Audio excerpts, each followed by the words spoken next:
પન્નાની રસોઈમાં તમારું સ્વાગત છે ફ્રેન્ડ્સ। તો આજે આપણે બનાવવાના છીએ સ્પેશિયલ ચા। તો ચા હવે તમને એવું થશે કે ચાની પણ રેસીપી જોવી પડશે। તો ચાની રેસીપી બધા જ બનાવતા હોય, મતલબ કે ચા તો બધાના ઘરમાં બનતી જ હોય છે, પરંતુ ઘણાને ફરિયાદ હોય કે ચા છે એ ટેસ્ટમાં નથી આવતી, પાણી પોચી લાગે, દૂધ લાગે, કાં તો પછી એવું હોય કે જે રજવાડી ચાનો ટેસ્ટ હોય ને એ ટેસ્ટ આપણી ચામાં નથી આવતો। તો આ રેસીપી તમે એન્ડ સુધી જોઈ લો।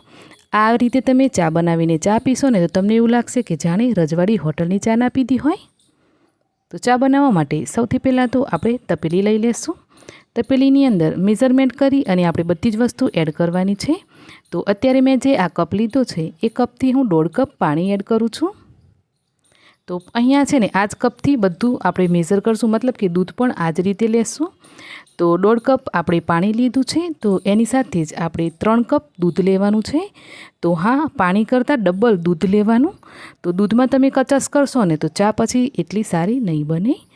તો જેટલું પાણી એનાથી ડબલ દૂધ લઈ લેવાનું। દૂધ છે એ મલાઈ કાઢેલું છે, એવું નથી કે ફૂલ ફેટ દૂધ લેવાની જરૂર છે આપણે। તો હવે આ પાણી અને દૂધને આપણે સરસ ગરમ કરવાનું। તો પાણી દૂધ સરસ ગરમ થઈ જાય અને સરસ એમાં ઉકાળા આવવા લાગે ત્યાર પછી જ આપણે એની અંદર ચાય પત્તી એડ કરવાની। તો અહીંયા હું વાઘબકરી મોટો દાણો આવે એ એડ કરું છું। આમ તો ચા તમારા ઘરમાં રૂટીનમાં જે વપરાતી હોય એ ચા તમે લઈ શકો। અને હવે 2 ચમચી જ આપણે ખાંડ એડ કરીશું। તો ખાંડનું પ્રમાણ છે ને ફ્રેન્ડ્સ, એ તમને ચા જેટલી ગળી કે જેટલી મોળી જોઈતી હોય એ પ્રમાણે ખાંડ એડ કરવાની। હવે આપણે ચા ખાંડ એડ કરી અને અત્યારે કોઈ પણ વસ્તુ એડ નથી કરવાની અને 2 મિનિટ માટે આને સરસ ઉકાળવાનું છે। અને ત્યાર પછી આપણે એક લેશું અહીંયા તજનો ટુકડો, જેને આ રીતે હાથથી ક્રશ કરીને એડ કરવાનો।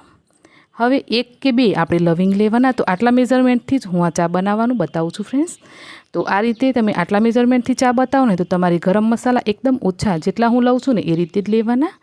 અને હવે 3 આપણે કાળા મરી લેવાના। તો કાળા મરીને પણ આ રીતે ચીમટા કે ચીપિયાથી તોડીને એડ કરવાના।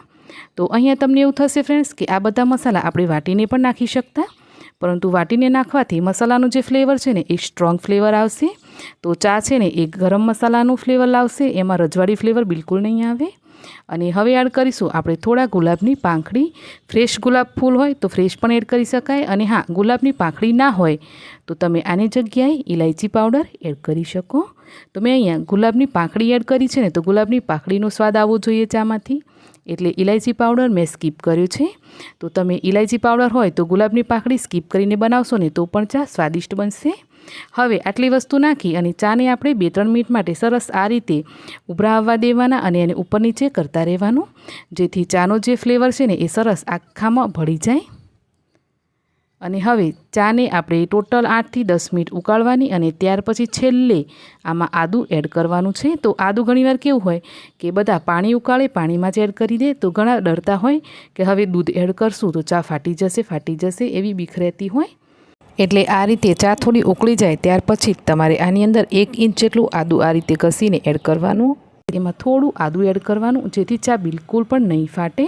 અને આદું એડ કર્યા પછી ચાને ફરીથી આપણે 2 થી 3 મિનિટ માટે ઉકાળવાની। ટોટલ અહીંયા ચાને તમારે 15 મિનિટ માટે ઉકાળી અને પછી બનાવવાની। તો ચા છે ને તમે પીતા રહી જાઓ ને એવી બનશે।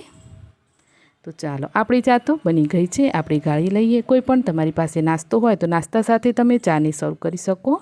અને અત્યારે ચાનો ટાઈમ થયો છે, તો જલ્દીથી જાઓ રસોડામાં અને ચા બનાવીને જરૂરથી ટ્રાય કરો। અને હા, આ રીતે જ બનાવજો અને પછી મને કહેજો ચા તમને એકદમ રજવાડી લાગી કે નહીં। તો ચાલો, રેસીપી ગમી હોય તો વિડીયોને લાઇક શેર જરૂર કરજો।